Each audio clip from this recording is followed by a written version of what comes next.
Ma'am हम तैयारी तो कर रहे हैं लेकिन हमें बहुत ज़्यादा डर लग रहा है कि हमारा सिलेक्शन होगा या नहीं होगा। मम्मी पापा ने तो हमें अल्टीमेटम दे दिया है कि बेटा इस बार नहीं हुआ तो फिर तू रहने देना सरकारी नौकरी को। और मैम हम हाउस वाइफ है, हमें डर लगता है कि हमें तो इतना तो टाइम भी नहीं मिलता कि हम मैनेज कर पाए कि हमारा सिलेक्शन हो। मैम हमारा बहुत बड़ा सपना है कि हम टीचर बने, और अगर अब की बार नहीं हुआ ना तो फिर हमारा कोई मतलब नहीं है इतनी पढ़ाई का, हमारी डिग्रियाँ बेकार है। तो उससे आप सभी के कमेंट्स हैं जो मुझे आते हैं। तो आज मैं करूँगी मन की बात, आपको थोड़ा सा रिलैक्स करने के लिए मैं आई हूँ, क्योंकि मुझे ऐसा फील हुआ कि केवल वीडियोस बना देने से और आपको तरीका बता देने से आपका कन्फ्यूजन दूर नहीं होगा। आपको चाहिए गाइडेंस, आपको चाहिए कि भाई आप जो भी भरे पड़े हो ना, जितने भी लोगों ने अफवाहें फैलाई आप भरे पड़े हो अंदर से, तो आपको खुद को नहीं मालूम है कि आपको क्या दिशा चाहिए और आपको किस रास्ते जाना है। तो मैं वो समझ सकती हूँ जो आपके मन में चल रहा है, जो भी आपकी शंकाएं हैं वो मैं समझ सकती हूँ। ऐसा सब मेरे साथ हुआ था और मैंने भी आपकी तरह पहली बार में ही एग्ज़ाम दिया था और मेरी पहली बार में ही मेरा क्लियर भी हो गया था। आप में से कई दोस्तों के कमेंट आते कि मैम आप लेवल 1 से हो, लेवल 2 से हो। तो मैंने शुरुआत में ही अपना परिचय इतना अच्छे से नहीं दिया, क्योंकि मुझे मालूम है नया नया कोई यूट्यूब पे आ रहा है तो उसको जानने के लिए कोई खास इंटरेस्ट नहीं दिखाता, इसलिए मैंने बताया भी नहीं। लेकिन आपके इतने कमेंट आते हैं तो मैं बता ही देती हूँ। मेरा नाम है प्रियंका लुधा और मैं लेवल 1 की पोस्ट पे हूँ। पिछली भर्ती 2022-23 वाली जो राजस्थान कर्मचारी चयन बोर्ड ने करवाई थी उसमें मैं सिलेक्टेड हूँ और मैं ब्यावर से हूँ। तो यही मैं बताना चाहूँगी कि मेरे टाइम पे भी जब मैंने प्रिपरेशन की थी तो मेरे टाइम पे भी ऐसा हुआ था, मुझे भी बहुत घबराहट महसूस होती थी। और भले ही मैं कितनी तैयारी कर लूँ लेकिन मन में तो एक डर होता ही नहीं, क्योंकि हम उस डर से गुजरे नहीं हैं बल्कि उस डर से हम गुजर रहे हैं। क्योंकि ये हमारी समाज की तरफ से या फिर खुद की तरफ से एक प्रेशर सा बन जाता है, और वही प्रेशर आपके दिमाग पे भी होगा जो आप लोग फील कर रहे हो। आपके कमेंट्स के जरिए मुझे मालूम पड़ रहा है, और इस चीज़ को शायद कोई एक्सप्लेन भी नहीं करेगा, लेकिन जो उस जर्नी से निकल के आया है ना वो ही उस चीज़ को बयान कर सकता है। तो मैं आप लोगों का टेंशन बिल्कुल हल्का करने आई हूँ, कोई टेंशन लेने की ज़रूरत नहीं है, क्योंकि मैंने जो है रीट के सफ़र को, जो वो जर्नी थी उसको जिया है खुद ने। तो मैं वही आपसे शेयर करूँगी, कुछ एक्स्ट्रा नहीं बोलूँगी, ना कुछ छुपाऊँगी, सब चीज़ें एकदम साफ बोलूँगी। देखिए, आपका एक कमेंट ये भी आता है कि मैम आपके मेंस में कितने मार्क्स थे, आपके प्री में कितने मार्क्स थे। तो मेरे 2022 में जो प्री एग्ज़ाम हुआ था उसमें थे मेरे 129, 150 में से, ठीक है। ओबीसी कैटेगरी से हूँ मैं, और मेंस में मेरे 196 पॉइंट समथिंग है, मुझे याद नहीं है, पर 196 ओबीसी कैटेगरी थे मेंस में। और आपको मालूम है कि पिछली बार जो कट ऑफ थी 187 गई थी, तो कट ऑफ से तो ऊपर मेरे मार्क्स थे। मेरा सिलेक्शन जनरल फीमेल से हुआ था, ठीक है। तो इतने अच्छे मार्क्स हैं मेरे, तो एक्चुअल में ज़्यादा नंबर थे, 210 प्लस नंबर बने थे। लेकिन वो हुआ क्या कि बाद में जो आपत्तियाँ लगती है, फिर जो फाइनल आंसर किया है उसमें थोड़े से मेरे माइनस में चले गए, क्योंकि वो एक आंसर पे नहीं टिक रहे, फिर उन ऑब्जेक्शंस की वजह से है ना हम नीचे आते हैं। तो बस खैर वो कोई बात नहीं है, लेकिन सिलेक्शन होना इंपॉर्टेंट है, ये ज़रूरी बात है। और मार्क्स से आप किसी को जज नहीं कर सकते कि उसमें नॉलेज कितना है। मैं समझ सकती हूँ आपको किस प्रकार का डर लग रहा है। आपको घर की तरफ से चेतावनी मिल गई है कि भाई हमारा सिलेक्शन अब की बार नहीं होता है तो हमारे साथ क्या होगा। तो दोस्तों, आपको इसी डर को ही तो बेस बना के आपको सिलेक्शन लेना है। आपको अपने घर वालों की तरफ से अगर धमकियाँ मिल रही है, धमकियाँ नहीं बोल सकते, मतलब उनको भी टेंशन होती है, आखिर अपने माँ बाप है, घर वाले हैं, तो उनकी तरफ से अगर आपको इस तरीके की चेतावनियाँ मिल रही हैं तो आपको उसको बेस बनाना है। कैसे नहीं होगा सिलेक्शन? रीट की इतनी क्या औकात कि वो हमारा सिलेक्शन रुकवा दे, कि वो हमें हमारे सपने के बीच में एक अड़चन डाल दे। क्या औकात है रीट एग्ज़ाम की? आप लोगों के सपने के आगे, आप लोगों की मेहनत के आगे, आप लोगों के हौसले के आगे रीट एग्ज़ाम कोई पहाड़ नहीं है। सबसे पहले तो इस चीज़ को आप क्लियर कीजिए। रीट ना तो हलवा है ना, रीट मीन्स ना तो ये हलवा है और ना ही ये पहाड़ है। जिस तरीके से आप देख रहे हो ना, आप में से कई लोगों के इतने कमेंट आते हैं और मैं रिप्लाई कर करके थक जाती हूँ। हालांकि मैंने बोला ये चीज़, आपको जितने क्वेश्चन है आप पूछिए, क्योंकि मैं वो टीचर हूँ, बच्चा 100 बार पूछेगा, 100 बार जवाब दूँगी, जब तक समझ नहीं आएगा जब तक जवाब दूँगी, तो मैं देती भी हूँ। तो बच्चों के इस टाइप के कमेंट आते हैं कि मैम हम ये वाले नोट्स बना तो रहे हैं, सिलेक्शन हो जाएगा क्या? मैम हम ये वाले बुक पढ़ते हैं, बहुत है क्या? मैम मैं उससे पढ़ती हूँ, मैं फलाने चैनल से पढ़ती हूँ, मैम बहुत हो जाएगा क्या? मतलब जब मैं बता रही हूँ अपनी वीडियो देख रही हूँ, उसके बावजूद भी आपको डाउट होता है, होते हैं, मैं मानती हूँ। लेकिन अगर कोई बंदा जो उस चीज़ से निकल के आया हुआ है, अगर वो कुछ बोल रहा है तो आपको उस पर विश्वास कर लेना चाहिए, ठीक है। और आपको 2 लोगों की सलाह ज़रूर माननी चाहिए, एक वो जो हारा हुआ है ना, और दूसरा वो जो उसी बाजी से जीता हुआ है। तो एक हारे हुए की सलाह और एक जीते हुए की सलाह आपको ज़रूर लेनी चाहिए। तो बस वही है, मैं उस जर्नी से निकल के आई हूँ, मुझे मालूम है कि भाई क्या होता है और क्या नहीं होता है, तो मैं उसी अकॉर्डिंग आपको अपना एक्सपीरियंस शेयर करती हूँ। अब मैंने बहुत सारी वीडियोस बनाई, आप देखिए, सबसे पहली वीडियो ही मेरे चैनल पे वही थी कि रीट क्रैक करने का मास्टर प्लान है ना, उसमें मैंने मोटिवेशनल टिप्स दिए फॉलो करने के लिए कि सिलेक्शन के लिए आपको सबसे पहले वो वाला माइंडसेट बनाना पड़ेगा। आप डायरेक्ट तैयारी नहीं कर सकते, आपको पहले वो माइंडसेट बनाना पड़ेगा कि भाई हमको सिलेक्शन क्यों चाहिए, सिलेक्शन लेने के लिए क्या क्या बीच में अड़चने आएंगी उनको पार करना पड़ेगा हमें, सिलेक्शन लेने के लिए क्या होना ज़रूरी है, सिलेक्शन लेने के लिए खुद पे भरोसा होना ज़रूरी है, एक अच्छा माइंडसेट होना ज़रूरी है कि हमें क्या सिर्फ पैसे के लिए हमें टीचर बनना है, क्या सिर्फ और सिर्फ हमें पैसों के लिए गवर्नमेंट नौकरी चाहिए? नहीं ना। अगर आपका यही जवाब है नहीं, तो फिर आपका जो जुनून है, आपका जो हौसला है, वो कोई भी कम नहीं कर सकता। आपका जुनून और आपका हौसला कोई भी कम नहीं कर सकता। आप ज़रा सोचिए, इमेजिन कीजिए, टीचर की पोस्ट, टीचर को समाज में कितने रिस्पेक्ट से देखा जाता है। आप इमेजिन कीजिए वो दिन जब आपका सिलेक्शन हो गया होगा, आपके हाथ में ज्वाइनिंग लेटर होगा और आप लोगों से कह रहे होंगे कि यार मेरी संघर्ष की कहानी ना मैं ही जानता हूँ या मैं ही जानती हूँ। मैं अब लोगों को बताती हूँ ना, मैं उनको ऐसे बताती हूँ जैसे हलवा हो मेरे लिए, नहीं यार मैंने एग्ज़ाम दिया प्रीट का, मैंने मेंस दिया और हो गया मेरा सिलेक्शन, ये मैं बोलती हूँ, लेकिन मुझे पता है मैंने कितने चप्पल घिसे हैं। चप्पल घिसने का मतलब बीएसटीसी कॉलेज में जाना, अप डाउन करना। मेरा बीएसटीसी कॉलेज अजमेर में था और मैं थी ब्यावर की, डेली अप डाउन करती थी मैं। कई लोग तो चला देते थे, ठीक है कि ठीक है यार हफ्ते में 2 दिन चले गए और अटेंडेंस भरती, मेरा ऐसा नहीं था, मैं रोज़ जाती थी। एक संडे को छोड़ के मैं रोज़ कॉलेज जाती थी, रोज़ क्लासेस अटेंड करती थी और यही नतीजा है कि मुझे सारी चीज़ें मालूम है, कैसे टीचिंग करवानी है, कॉन्फिडेंस वगैरह सब कुछ, ठीक है। तो आप जिस चीज़ को अगर सीरियस ले लो ना तो वो आप करके रहते हैं। तो मैं ही जानती हूँ कि डॉक्यूमेंट्स वगैरह बनवाना इसमें कितनी भेजामारी होती है, आप भी जानते हैं। आए दिन मतलब ओबीसी कैटेगरी है, जाति प्रमाण पत्र नया बनवाओ, हर 6 महीने में जाति प्रमाण पत्र बनता है, तो कितनी चप्पलें घिसी होंगी तब जाके ये हुआ है। आए दिन रीड सर्टिफिकेट लेने जाना है, अजमेर भागो, अटेस्टेशन फॉर्म भरना है वहाँ भागो, ई मित्र जाना है, ई मित्र के चक्कर तो लगते रहते, गवर्नमेंट सर्वेंट अगर आप हो तो। बुक्स लानी है, बाजार भागो, दूर भी पड़ता था, है ना। फिर बीच में बीए के एग्जाम्स भी आ गए, फिर बीएसटीसी के एग्जाम्स भी आ गए, फिर इंटर्नशिप भी कर रहे हैं और इंटर्नशिप में भी मैं डेली स्कूल जाती थी। ऐसा नहीं है कि हेडमास्टर ने या प्रिंसिपल ने चला दिया ओके ठीक है मैम हम चला लेंगे, साइन करवा लेंगे, कोई दिक्कत नहीं, ऐसा भी नहीं, रोज़ जाती थी मैं। तो इससे एक्सपीरियंस मिलता है। तो मैंने कभी भी लाइफ में किसी भी चीज़ को ना मतलब हल्के में नहीं लिया, सब चीज़ों को ईमानदारी से किया। आप एक बार इस चीज़ को ईमानदारी से लेके देखिए, ईमानदारी बरतिए इस चीज़ के पीछे, क्योंकि आप सोचिए आप उन बच्चों के भगवान बनने जा रहे हैं। आपकी क्लास में आप जिसको भी पढ़ाएंगे वो कल का डॉक्टर होगा, इंजीनियर होगा, आपको दुआ देगा, आपसे पढ़ेगा। तो आप सिर्फ गवर्नमेंट जॉब को सैलरी के लिए मत कीजिए। आपको जो इज़्ज़त मिलती है ना, सबसे बड़ी बात, मैं गवर्नमेंट नौकरी चुनने का, टीचर की जॉब चुनने का मेरा जो कारण था, इज़्ज़त था। इज़्ज़त मिलती है इससे, लोग बहुत प्यार से हमें बोलते हैं और वही इज़्ज़त मुझे मेरे स्कूल में भी मिलती है, मेरे घर में भी मिलती है और यूट्यूब चैनल पे भी लोग जब मैम कह के बोलते हैं ना, मैम या दीदी, एक अलग ही पहचान होती है। तो आप उस चीज़ को इमेजिन कीजिए, आपके मम्मी पापा आप पे कितना गर्व करेंगे। उनका पैसा जो अभी तक लगा है, आपने बीएसटीसी की होगी, बीएड की होगी, लाखों रुपए खर्च कर दिए उन लोगों ने, उनके पैसे को वसूल करना है। और अभी तक 12वीं तक जो आपको पढ़ाया उसमें भी पैसे तो लगे होंगे, भले आप गवर्नमेंट में भी पढ़े हो, लेकिन फिर भी माँ बाप जितना करते हैं ना अपने लिए, उतना कोई नहीं करता। तो उनके लिए बस आपको ये सब करना है। और रही बात समाज के ताने, लोगों को खा जाते हैं। वो देखते हैं ना कि भाई तैयारी कर रहे हैं गवर्नमेंट नौकरी की, तो वो वैसे ही खा जाते हैं। माँ बाप को भी पूछते तो वो भी क्या बोलेंगे। तो ऐसे लोगों को जवाब देने के लिए ही आपको कुछ ना कुछ बनना होगा, इससे आपको इज्जत मिलेगी। रीट जो है ना, टीचर कोई सा भी एग्ज़ाम ले लो आप, उसमें आपको सिर्फ पैसे नहीं, आपको एक इज्जत मिलती है, आपका नाम जुड़ता है इज्जत के साथ। आपने देखा होगा कि कई लोग, हमारे गांव में तो बहुत बड़ी बात हो जाती है ये कि फलाने की लड़की की सरकारी नौकरी लगी है, बोलते हैं कि आपकी लड़की मास्टर नहीं है, आपकी लड़की क्या गवर्नमेंट जॉब में है, गवर्नमेंट टीचर है। तो मेरे पापा भी बहुत गर्व से कहते हैं, मेरे पापा भी रिटायर्ड आर्मी मैन है, हवलदार की पोस्ट से रिटायर्ड है मेरे पापा, और जो मेरी दादी है वो भी गवर्नमेंट नर्स रही हुई है। तो ऐसे में और प्रेशर बन जाता था मेरे ऊपर कि जैसे मेरी दादी गवर्नमेंट जॉब में थी, नर्स थी, मेरे पापा आर्मी रिटायर्ड थे, तो मेरा भी ये फ़र्ज़ था कि मैं भी गवर्नमेंट जॉब लगूँ। मेरे पापा ने इतना पैसा मुझ पर लगाया, हम भाई बहनों पे लगाया, तो उसको हम वसूल करें।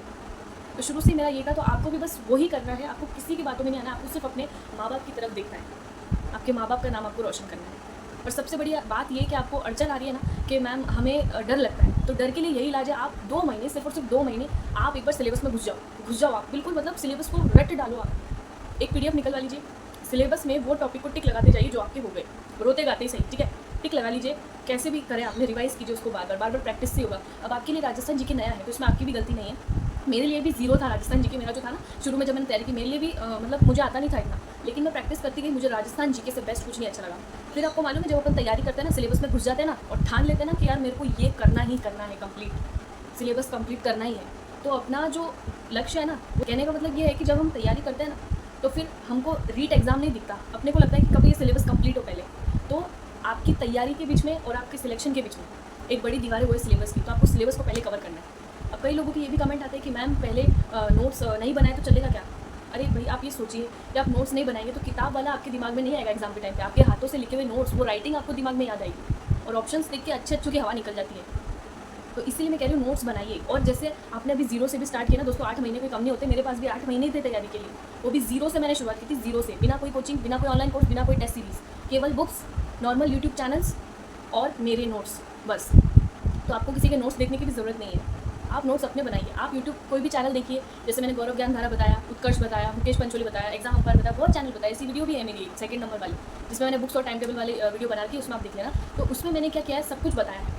तो आप यूट्यूब चैनल खोलिए, उस टॉपिक से रिलेटेड देखिए, बुक में से उसमें नोट्स में लिखते जाइए। आप मतलब यूट्यूब चैनल से भी नोट्स बनाइए उसी कॉपी में, और उसी कॉपी में बुक से भी ऐड कीजिए जो आपको नई चीज़ मालूम पड़ती है। फिर आप उससे, जब वो टॉपिक आपका कंप्लीट हो जाए, उसके बाद आप उससे रिलेटेड वीडियो देखना। आपको जो भी पॉइंट एक्स्ट्रा लगे ना कि यार ये वाला पॉइंट मेरे नोट्स में नहीं, तो आप उसमें लिखते जाइए। मैं तो ऐसे ही करती थी और मैंने आपको नोट्स बताए हुए भी है अपने, ठीक है। हालांकि वो इतने व्यवस्थित नोट्स नहीं है, पर व्यवस्थित का मुझे कुछ करना भी नहीं, मेरा सिलेक्शन हो गया, वो इंपॉर्टेंट है ना। तो ये इंपॉर्टेंट होना चाहिए। और सबसे बड़ी बात ये है कि आपको इन सब चौचलों में नहीं पढ़ना है कि मैम ये कौन सी टेस्ट सीरीज़ बेस्ट है, मैम बुक कौन सी बेस्ट है, मैम ऑनलाइन कोर्स किसका ले, मैम बुकलेट कौन सी अच्छी आती है। ये आपके सवाल है क्योंकि आप इन चौचलों में लोगों के देखा देख पढ़ चुके हो, है ना। लेकिन मैं इन चौचलों से बहुत दूर थी। मैंने अभी तक ना कोई टेस्ट सीरीज़ ली, ना मैंने कोई ऑनलाइन कोर्स लिया, और ना ही मैंने कोई कोचिंग ली थी। ठीक है, सीधी और साफ बात करती हूँ मैंने सिर्फ और सिर्फ सेल्फ स्टडी की और यूट्यूब का सहारा लिया, सिर्फ और सिर्फ सेल्फ स्टडी और यूट्यूब का सहारा लिया। और जब मेरा सिलेबस पूरा हुआ ना, तब मैंने मॉक टेस्ट दिया था। और मॉक टेस्ट भी कैसे मालूम है आपको, वीडियो चलाया यूट्यूब का। जैसे मान लीजिए मैंने देखा कि शिक्षा मनोविज्ञान में शिक्षा मनोविज्ञान का जो पहला पार्ट है ना, वो वाला मैंने ले लिया। उससे रिलेटेड प्रीवियस ईयर क्वेश्चन या MCQ देखे, चलाया। पहला क्वेश्चन आया, उसके ऑप्शन आया, वीडियो को स्टॉप किया, फिर उसमें से जो सही उत्तर था उसको मैंने टिक लगाया, है ना। उसमें से मैंने अपने मन में ही कहा कि ये सही उत्तर है, फिर उसके बाद वो आंसर बताते, फिर वापस दूसरा किया, वीडियो को स्टॉप किया, इस तरीके से किया था। और उसके साथ साथ मैंने प्रीवियस ईयर क्वेश्चन की बुकलेट भी आती है मार्केट में, वो आप ले आइए। आपको एग्जाम जैसा सेटअप करना है पूरा, जैसे मान लो आज आपका एग्जाम है, 2.5 घंटे का टाइमर सेट करो आप, फिर उसमें पेपर में आप दे सकते हैं। जैसे 10वीं और 12वीं के कैसे मॉडल पेपर आते हैं, वैसे आते हैं प्रीवियस ईयर क्वेश्चन की बुकलेट। अब ये मत पूछना मैम कौन से बुकलेट, वो तो कोई से भी आ सकता है। आप जाके मांगो रीट मेंस थर्ड ग्रेड के लिए प्रीवियस ईयर क्वेश्चन बुकलेट दे दो, या फिर मॉडल पेपर दे दो, तो दे देंगे। ऐसे कोई खास नहीं आते कोई कि भाई स्पेशली कोई नाम हो, है ना। तो आपकी इच्छा है, तो आप जितना इन चौचलों से बाहर निकलेंगे ना कि मैम कौन सा बेस्ट है, कौन सा अच्छा है, कौन सी खराब है, तो उतना ही अच्छा रहेगा आपके लिए। आपके पास जो है ना, जो है जिससे उससे बेस्ट आपको रिवाइज करना है। अब इस बात को आप समझ लीजिए कि आपको एक एग्जांपल देती हूँ मैं। आपको अगर महाराणा प्रताप की तलवार दे दी जाए तो क्या आप उनके जैसा युद्ध लड़ लोगे? बोलिए, लड़ लोगे उनके जैसा युद्ध? सिर्फ महाराणा प्रताप की तलवार अच्छी है तो उनकी तलवार आपको दे देंगे तो आपको नहीं आ सकती वो तलवार चलाने। तो बस इसमें भी ऐसा ही है, आपको दिमाग तो अपना ही लगाना ना। आप नोट्स भले ही कितने अच्छे ले आइए, आप बुक्स भले ही कितने अच्छे ले आइए, आप यूट्यूब चैनल भी भले ही कितने अच्छे देख लीजिए, लेकिन एट द एंड आपको तैयारी अपने दिमाग से करनी है। तो आप अच्छी बुक्स के चक्करों में मत पढ़ो, आप अच्छी नोट्स के चक्करों में मत पढ़ो, आप अच्छी टेस्ट सीरीज़ के चक्करों में मत पढ़ो। आप ये फोकस करो कि जो भी मेरे पास है अवेलेबल, जो मैं ले आया हूँ या ले आई हूँ, उसी को मैं कितना याद रख पाती हूँ। वरना वो जितना अच्छा क्वालिटी का आप लेके आए हो ना, वो कोई काम का नहीं रहेगा जब आपको याद ही नहीं है या आपको समझ ही नहीं आ रहा। तो बस आप होड़ा उड़ी में लेके आ गए, और होड़ा उड़ी की दौड़ से आप जितना दूर रहेंगे ना उतना अच्छा है। सबसे बड़ी बात तो मैं ये करती हूँ, कंपैरिजन को छोड़ दो, दूसरे की चोचलोबाजी में हमको पढ़ना ही नहीं है।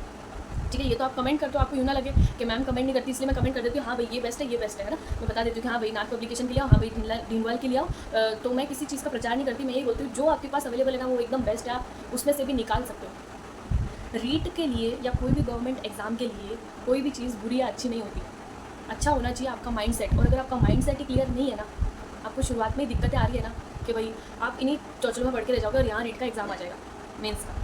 ठीक है, तो इन चौचलों से जितनी जल्दी बाहर निकलोगे ना उतना अच्छा है। अभी तक समझदार लोगों ने तो अभी तक जो मैंने बताया या जो भी बुक्स बताई उनको लेके वो उन्होंने तैयारी शुरू भी कर दी होगी। और आप अभी तक एक यूट्यूब चैनल पर गए, फिर दूसरे यूट्यूब चैनल पर गए, वहाँ कमेंट करते कौन सा बेस्ट है, फिर यहाँ मुझे कमेंट करो, फिर तीसरे यूट्यूब चैनल पर जाकर उसको कमेंट करो, फिर वहाँ से जो भी पता चला फिर बन गई खिचड़ी। और खिचड़ी तो इतनी ईजिली आपको खाने को मिलेगी नहीं, क्योंकि उसमें तो 17 तरीके की बातें होंगी, है ना। तो आप एक बंदे पे फोकस करिए, आप एक चीज़ पे फोकस करिए, है ना। कि आप अगर डबल नाव में सवार हो जाए आप कभी कुछ नहीं कर सकते, एक ही नाव में बैठिए। ठीक है, एक नाव में बैठने का मतलब ये है कि आपने जो डिसाइड कर लिया, अपने मन को बनाओ कि मेरे को सिलेक्शन लेना होगा ना, तो जो मेरे पास अवेलेबल है मैं उससे भी ले लूँगा, मुझे कोई चौचलेबाजी में पढ़ने की ज़रूरत नहीं है। ठीक है, बस आपको हौसला मजबूत होना चाहिए। और दोस्तों आपको डर लगता है ना, तो ये इस बात का सबूत है कि आप कितने सीरियस हो अपने लक्ष्य को लेकर। तो ये एक अच्छी बात ही है, मैं भी सीरियस थी तभी तो मुझे डर लगता था ना, लेकिन वो डर मेरा गायब हुआ 2 महीने कंटिन्यू तैयारी करने के बाद। जब मैंने 2 महीने कंटिन्यू तैयारी की ना, तो मेरा डर निकल गया कि मेरा सिलेक्शन होगा या नहीं होगा। मेरा मेन लक्ष्य था सिलेबस को कंप्लीट करना, और मुझे मज़ा आ रहा था उस जर्नी में। तो आप भी इस जर्नी का फ़ायदा उठाइए दोस्तों, 8 महीने कोई कम नहीं होते।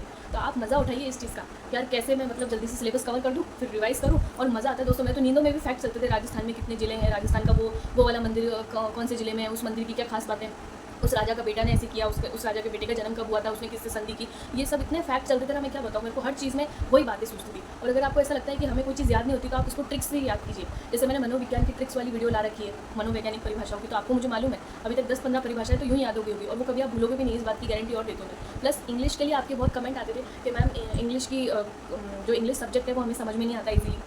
तो एकदम सिंपल भाषा में कि एक गवर्नमेंट स्कूल वाला बच्चा भी समझ जाए, है ना, आर्टिकल्स को, या इंग्लिश की जो मैं क्लासेस लेके आई उनको, तो मैं इंग्लिश का सिलेबस पूरा कंप्लीट कराऊंगी, टेंशन लेने की जरूरत नहीं। 18 मार्क्स आपके पूरे 18 में से 18 आ जाएंगे अगर आपने ध्यान से देखा होगा तो। यानी कि 10 मार्क्स इंग्लिश सब्जेक्ट के और 8 मार्क्स इंग्लिश टीचिंग मेथड्स के। मैं एकदम बेसिक से समझाऊंगी, बेसिक से लगाकर रीट लेवल तक का पूरा आपको क्लियर कर दूँगी, बस आपको ध्यान से देखने की ज़रूरत है। और दोस्तों आप जो भी मेरे को कमेंट करते हो ना, मैं उस पर वीडियो बनाने की कोशिश करती हूँ, लेकिन कुछ ऐसे टॉपिक होते हैं जिन पर वीडियो बनाना पॉसिबल नहीं होता है, तो मैं उसका वही कमेंट में जवाब देती हूँ, और लगभग मैं सबके जवाब देती हूँ। और आप सबके इतने अच्छे अच्छे कमेंट्स आते हैं, उनको देख के मुझे बहुत हौसला मिलता है सच में, कि भाई मुझ में भी कोई बात है, मैं भी बच्चों को समझा सकती हूँ। आपको दोस्तों रिवाइज़ करने में प्रॉब्लम आती होगी ना कि हम कितनी देर पढ़ें, तो इसमें एक साइंटिफिक टेक्निक होती है, पोमोडोरो टेक्निक है ना। पोमोडोरो में क्या होता है कि आप 25 मिनट पढ़ते हैं, 5 मिनट ब्रेक लेते हैं, 25 मिनट पढ़ते हैं, 5 मिनट ब्रेक लेते हैं, बस यही करना है। 25 मिनट पढ़िए, 5 मिनट कुछ भी रिफ्रेशिंग कीजिए, चाहे आप बाहर टहल के आ जाइए, गाना सुन लीजिए, कुछ भी कर लीजिए, है ना। तो इससे क्या होता है, माइंड रिलैक्स होता है, आपका जो पढ़ा है ना वो स्टोर होता जाता है। और कंटिन्यूटी में आप मत पढ़िए, वो आपके ऊपर है कि आप 2 घंटे पढ़ते हैं फिर आधे घंटे का रेस्ट लेते हैं, ऐसे कर सकते हैं। लेकिन 25 मिनट का काम और 5 मिनट रेस्ट, ये सबसे बेस्ट होता है। आप ऐसे करिए, आपके दिमाग पे कोई प्रेशर नहीं आएगा। फिर है कि आपको मतलब जो आप पढ़ते हैं, है ना, उसको आपको हो सके तो किसी और को सुनाना है, डिस्कस करना है उससे, है ना। या तो आप अपने भाई बहनों को बोल सकते हैं, या आपके बच्चे तो बच्चे से बोल सकते हैं, आपके पति है तो आप अपने पति से बोल सकते हैं कि लो मुझसे सुनो थोड़ा सा, है ना। या आप अपने भाई बहनों को बोल सकते हैं, फ्रेंड्स को बोल सकते हैं कि लो मुझसे सुनो। फिर उनसे भी आप चाहे तो डिस्कस कर सकते हैं, फिर वो भी आपसे पूछेंगे, आप भी उनसे पूछना, इस तरीके से आप पढ़ सकते हैं। तो इस चीज़ से, डिस्कशन से ना बहुत ज़्यादा फ़ायदा मिलता है, ठीक है। फिर करंट अफेयर्स के लिए मुझे बहुत सारे मैसेज आते हैं कि मैम करंट अफेयर्स कहाँ से करें। तो मैंने एक दिन बोला था कि भाई नरेंद्र चौधरी सर की क्लास आती है उत्कर्ष पे, तो किसी बच्चे ने कमेंट किया था कि वो तो सबसे बेकार है, ऐसे वैसे। तो देखो दोस्तों, आप लोग मुझसे सवाल करते हो तो मेरा फ़र्ज़ है जवाब देना, है ना। जो बेस्ट होगा मैं आपको वही ऑप्शन दूंगी, लेकिन यह आपके ऊपर है कि आपको क्या अच्छा लगता है और क्या नहीं। जो मैं बोल रही हूँ वो पत्थर की लकीर नहीं होगी, आपको करना तो अपने मन से है ना। अब जैसे मुझे वो चीज़ अच्छी लगी, क्योंकि उनकी क्लास में सिर्फ करंट अफेयर्स नहीं बताते, वो उसके साथ साथ अलग फैक्ट्स भी बताते जाते हैं जो एग्जाम के पॉइंट ऑफ व्यू से बहुत ज़्यादा इंपॉर्टेंट है। अब आप करंट अफेयर्स को ज़रा देखिए, बुक से पढ़ लो, आपको कुछ पढ़ने नहीं पड़ेगा, आपको मज़ा भी नहीं आएगा। तो इसलिए मैंने आपको कोई भी टॉपिक है, चाहे वो राजस्थान जी के हो, मनोविज्ञान हो, शिक्षण विद्या हो, सब मैंने आपको यूट्यूब चैनल सजेस्ट किया है कि नहीं किया है। सबके लिए यूट्यूब वीडियो देखने को बोला है, क्योंकि बुक्स में अपन बोरिंग हो जाते हैं। कब, जब अपने लिए वो चीज़ नहीं हो। तो बुक्स में आप डायरेक्ट पढ़ेंगे ना, आपको इच्छा ही नहीं होगी बुक्स उठाने की, इसलिए आप पहले वीडियोज़ का सहारा लीजिए, है ना। अब आप आर्टिकल्स, जैसे कि मैंने आर्टिकल्स की इंग्लिश की क्लासेस लाई, तो आप उसको बुक से पढ़ेंगे, आपको कुछ समझ नहीं आएगा, लेकिन आप मेरी वीडियोज़ देखना एक बार जाके इंग्लिश की, उसमें आपको बहुत अच्छी तरीके से समझ में आएगा। तो मैं आपको यही क्लियर करना चाह रही हूँ दोस्तों, यूट्यूब पर बहुत सारी वीडियो आप सर्च करना, सब जने आपको बताएंगे, है ना, क्या और कब, लेकिन मैं बताती हूँ कि कैसे, ठीक है। यही फ़र्क है। मैं आपको कभी भी गलत गाइड नहीं करूँगी। आप मुझे अधिकतर लोग मुझे कमेंट्स में दीदी बोलते हैं, तो दीदी बोलते हैं इसका मतलब ये कि एक विश्वास है उनको मेरे प्रति, और आप सब मेरे छोटे भाई बहन, बड़े भाई बहन जैसे हैं, तो इसलिए मैं आपको बिल्कुल भी गलत गाइड नहीं करूँगी। और आप लोगों को मुझ पर भरोसा हो गया ना, एक भरोसा बना लिया आप लोगों ने, तो ये मेरा फ़र्ज़ है, कि मेरा कर्तव्य है कि मैं आपको गलत गाइड नहीं करूँ। मुझे क्या मिलेगा आपको गलत गाइड करके। तो जो मैंने फ़ील किया है ना, वो मैं आपसे अनुभव शेयर करती हूँ। आपको जो मार्केट में चल रहा है उसको किसी भी दिखावे में आने की ज़रूरत नहीं है, किसी की भी बातों में आने की ज़रूरत नहीं है। आपको खुद पे भरोसा होना चाहिए। जितना भी मैटर आपके पास अवेलेबल है ना, आप उसको पढ़िए। आपको कोई हाथ में कोई फौजी की बंदूक दे देगा तो आप उसको चला लोगे क्या? नहीं चला लोगे ना। क्यों? क्योंकि आपको उसकी ट्रेनिंग लेनी पड़ेगी। बस वही है, आप कितनी अच्छी बुक्स ले आइए, आप कितने अच्छे दूसरों के नोट्स कॉपी कर लीजिए, जब तक आपको खुद को वो चीज़ समझ नहीं आएगी ना, आप कुछ भी नहीं कर सकते। फिर वो इतनी अच्छी कीमती चीज़ आपके हाथ में होकर भी कोई मतलब नहीं है। और कई लोग ऐसे हैं जो धाप चुके एग्जाम दे देंगे, है ना। जैसे पिछली बार 2023 वाली भर्ती में भी दिया था, वो लोग, उनके भी कमेंट आते हैं मुझे कि मैम आपके कितने आए थे, मैं तो इतने नंबर से रह गया था। डर लगता है आपको, तो गुस्सा आता है कि दे या नहीं दे एग्ज़ाम। तो वो आप देखिए कि आप फेल हो गए, तो कहीं ना कहीं तो आपकी कमियाँ रही होंगी ना, और वो कमियाँ आपको मालूम पड़ेगी आपके पेपर से, आपके रूटीन से, जो उस टाइम आपने फॉलो किया, जो आपके क्वेश्चंस गलत हुए ना उसमें, या फिर जो भी परिस्थिति रही। सबसे बड़ी बात तो क्या हुई थी पिछले बार वाले पेपर में, लोगों ने सोचा था पेपर आएगा हार्ड, और पेपर आया था मॉडरेट, यानी कि मीडियम।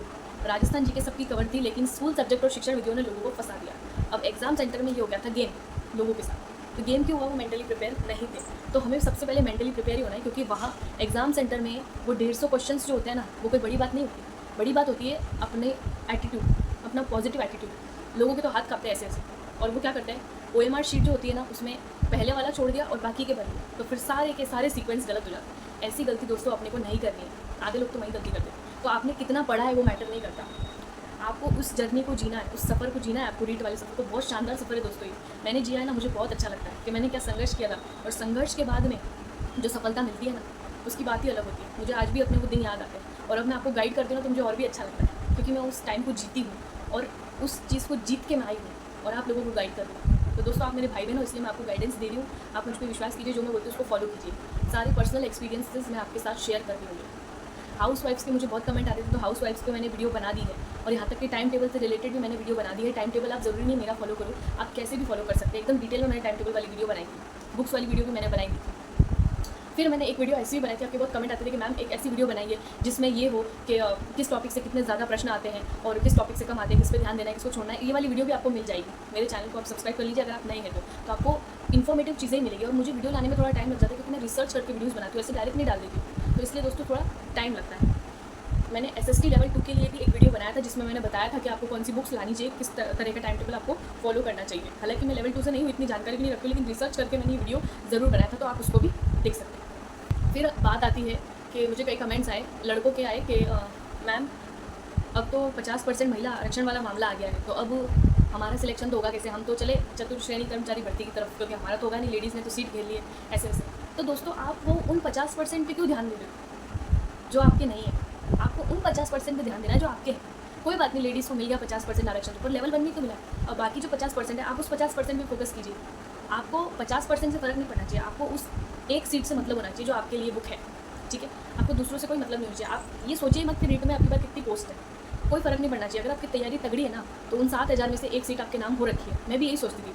हमारे टाइम में भर्ती ज़्यादा थी, 21,000 के लगभग पद थे, ठीक है, जो अभी के मुकाबले बिल्कुल कम है ना। लेकिन मेरी नज़र थी उस एक सीट पे। मेरे को 21,000 से कोई मतलब नहीं था, मुझे मतलब था सिर्फ एक सीट से, वो वाली मेरी सीट है, भगवान उसको आप रिजर्व करके रखना, वो वाली सीट सिर्फ और सिर्फ मेरी है। तो ये कॉन्फिडेंस कब आएगा? मेरी तैयारी में जोर था, मेरी तैयारी तगड़ी थी। और वो कैसे थी? मैंने कोई हाईफाई कोचिंग नहीं की थी, मैंने कोचिंग की नहीं है, मैंने सिर्फ और सिर्फ सेल्फ स्टडी की। आप कितनी ज़्यादा सोर्सेज से पढ़ रहे हैं वो इंपॉर्टेंट नहीं है, इंपॉर्टेंट ये है आप जितना पढ़ रहे हैं वो आपको याद होना चाहिए। और याद होने में भी सबसे बड़ी चुनौती क्या होती है कि वो आपका कॉन्फिडेंस जांचती है। रीट के पेपर की क्या इतनी औकात कि सिर्फ 150 प्रश्न आपका सिलेक्शन रुकवा दें? औकात तो है। क्यों? क्योंकि वहाँ पे एग्ज़ाम सेंटर में मेन गेम यही होता है कि 150 प्रश्न जब अपनी आंखों के सामने आते हैं ना, फिर ऐसा नहीं लगता कि हमें आ रहा है या नहीं आ रहा है। फिर उस टाइम अपनी आंखों के सामने अंधेरा छा जाता है कि नहीं होगा तो क्या होगा, ये वाला होगा या नहीं होगा। इसी चक्कर में लोग गड़बड़ी करते हैं। या तो कई लोग हाइपर हो जाते हैं, अरे यार बहुत सरल पेपर आ गया यार, कर देंगे आज तो, फाड़ डालेंगे पेपर में, सिलेक्शन पक्का है, अब तो मास्टर बन गए अपन। और कई लोग तो पहले प्रश्न में ही मतलब उनके विकेट उठ जाते हैं, बेहोश हो जाते हैं वहीं, अरे यार बाट लग गई अब तो। और कई लोग होते हैं मेरे जैसे जो पहले से ही दिमाग को प्रिपेयर करके चलते हैं, आ रहा होगा तो ठीक है, नहीं आ रहा होगा तो ठीक है, थोड़ा बहुत रिस्क ले लेंगे। अब मैंने 150 प्रश्न में से रीट मेंस में 135 क्वेश्चन पे रिस्क लिया था, यानी 135 क्वेश्चन अटेंड किए थे। उनमें से कुछ ऐसे क्वेश्चन थे जो मुझे बिल्कुल नहीं आ रहे थे, है ना, बिल्कुल नहीं आ रहे थे, तो मैंने उन पर रिस्क लेना सही भी नहीं समझा। और कुछ प्रश्न ऐसे थे जिन पे मैंने रिस्क ले लिया, और कुछ प्रश्न ऐसे थे जो मेरे को यूँ चुटकियों में आ गए थे, है ना। तो ये वाली बात थी। तो आप जितने ज़्यादा क्वेश्चन अटेंड करने की रिस्क लेंगे उतना अच्छा है, लेकिन वो आपको 70% आपका मन बोलना चाहिए कि हाँ भाई तुझे आते हैं, तू कर लेगी या कर लेगा, ठीक है। हालांकि ये वाली वीडियो जो ये बातें हम बाद में करेंगे जब आपका एग्जाम नजदीक आने वाला होगा, तो लेकिन फिर भी मैंने एक आइडिया आपको दे दिया है। फिर दोस्तों मैंने आपको एक चीज़ और बताई थी कि आप कम से कम 8 घंटे पढ़िए। सबका ज़रूरी नहीं है कि आप ये टाइम टेबल फॉलो कीजिए। 8 घंटे से मतलब नहीं, जैसे आप 8 घंटे तो मैंने आपको बोले, उसमें से आप मुश्किल से 4 घंटे एकदम अच्छे से पढ़ पाते होंगे, है ना। 8 घंटे तो पढ़ना पॉसिबल नहीं, तो सिलेक्शन लेने वाला सिर्फ 4 घंटे पढ़ के भी, एकदम अच्छे वाले 4 घंटे, फोकस वाले 4 घंटे वो पढ़ के भी सिलेक्शन ले जाते हैं। और कई लोग 20-20 घंटे पढ़ते हैं, उनका सिलेक्शन भी नहीं होता, दिमाग में बस भरे जा रहे, उनको स्ट्रैटेजी नहीं मानती। तो स्ट्रैटेजी एक सटीक यही होती है, पॉजिटिव एटीट्यूड लेके चलिए, कंसिस्टेंसी लेके चलिए, निरंतरता होनी चाहिए आपकी चीज़ में, जो भी आप कर रहे हैं उसमें। और सबसे बड़ी बात, नेगेटिविटी नहीं आनी चाहिए आपके दिमाग में। सबसे बड़ी बात, यार उसके वो तो कोचिंग जाता है, यार उसका तो सिलेबस पहले से कंप्लीट है, यार वो तो ये वाली टेस्ट सीरीज़ देता है, यार ये तो वो वाला टेस्ट देता है, यार तो उस कोचिंग में जाता है, यार उसके पास तो उस कोचिंग के नोट्स हैं। नहीं करना यार कंपटीशन या किसी भी चीज़ का कंपैरिजन। आपको सिर्फ खुद पे भरोसा होना चाहिए। आपको कंपटीशन करना है तो सिर्फ खुद से करो। आज आप अगर यहाँ हो जो अभी 0 लेवल पे यानी कुछ नहीं जानता, फिर ये वो वाला इंसान है जो सब कुछ जानता है, जिसका सिलेबस कंप्लीट हो चुका है, जो रीट एग्जाम में सेंटर के बाहर खड़ा है, एडमिट कार्ड लिए, तो दोनों में फ़र्क है ना। इस बंदे को इस बंदे से कंपटीशन करवा दिए, दोनों बंदे एक ही हैं। तो खुद से कंपटीशन कीजिए आप। मैं भी यही करती थी, मैं दूसरों से कंपटीशन करती नहीं थी, मैंने सिर्फ और सिर्फ खुद से कंपटीशन किया। और जब आपका सिलेबस 80 से लेकर 90% कवर हो जाए, यानी कि सिर्फ मुश्किल से 5 या 6 टॉपिक कवर करने हो, इतने बचे, तब आपको मॉक टेस्ट देना है, या फिर आप ऐसे बोलो कि मॉडल पेपर सॉल्व करने हैं, ठीक है। आप एक साथ ले लीजिए, या तो फिर 80 से 90 जब आपका परसेंट सिलेबस कवर हो जाना, तब आपको देना है एग्ज़ाम, जब आपको मॉक टेस्ट देना है। दोस्तों मैंने बहुत इंपॉर्टेंट बात बोली थी मेरी पहली वीडियो में कि आपको खुद को एज अ टीचर विजुअलाइज़ करना है। तो आप अभी से ऐसा सोचने लग जाइए कि मैं तो टीचर बन गया या बन गई, तो आपका ये सपना ज़रूर पूरा होगा। दोस्तों मैं हूँ आपके साथ, आप उस सपने को जीना है, आपको उस सपने को। मैं उसी दिन से जीने लग गई थी जिस दिन से मेरी तैयारी चालू हो गई थी कि यार मैं तो टीचर बन गई, बस फॉर्मेलिटी कर दी हुई, तो मैं थोड़ी बहुत फॉर्मेलिटीज़ बाकी है, फिर आ जाएगा ज्वाइनिंग लेटर मेरे हाथ में 8 महीने बाद। तो आप भी यही सोचिए, आपका सिलेक्शन कैसे नहीं होता, मैं भी देखती हूँ। दोस्तों आप लोगों ने इतना भरोसा दिखाया, उसके लिए थैंक यू सो मच। मेरे पॉइंट्स इसलिए थे, आज मैंने वीडियो इसलिए बनाई क्योंकि मुझे ऐसा फील हुआ कि आप लोग बहुत प्रेशर में हैं, तो उस प्रेशर को मैंने हल्का करने की कोशिश की। रीट क्रैक करना कोई पहाड़ नहीं है दोस्तों, बहुत ईजी है, आप कर सकते हैं। बस निरंतरता होनी चाहिए और अपने लक्ष्य को लेकर ईमानदारी होनी चाहिए। एक भी दिन अगर आप रुके तो आप सोचिए कि आपका सिलेक्शन जो है रुक जाए। तो दोस्तों आगे से आगे मेरे चैनल को सब्सक्राइब कीजिए, शेयर कीजिए, लाइक कीजिए वीडियो को। Thanks for watching.